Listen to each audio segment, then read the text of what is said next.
का कैलू मानुष तनवा पाई के हो, शिव के गुरु न बनवलु। गुरु न बनवलु हो, गुरु न बनवलु। गुरु न बनवलु हो, गुरु न बनवलु। पहिला जनमवा में चिट्ठिए पैबू, पहिला जनमवा में चिट्ठिए पैबू। हथिया के पौआ से दबैबू हो, शिव के गुरु न बनवलु। हथिया के पौआ से दबैबू हो, शिव के गुरु न बनवलु। गुरु न बनवलु हो, गुरु न बनवलु। दूसरा जनमवा में कुतिया बनबू, दूसरा जनमवा में कुतिया बनबू। घर घर डंटा खइबू हो, शिव के गुरु न बनवलु।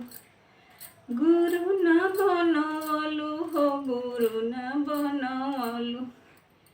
तीसरे जनमवा में बिलिया बनबू, तीसरे जनमवा में बिलिया बनबू।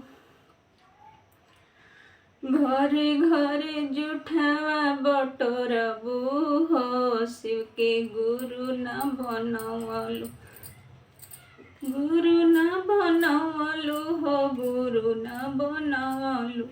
का कैलू मानुष तनवा पाई के हो, शिव के गुरु न बनवलु।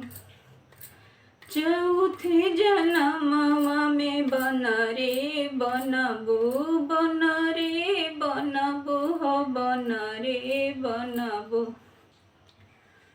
डाढ़े डाढ़े मरबू छलंगवा हो, शिव के गुरु न बनवलु।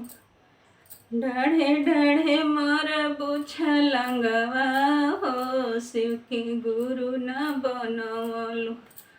पाते पाते मरबू छलंगवा हो, शिव के गुरु न बनवलु।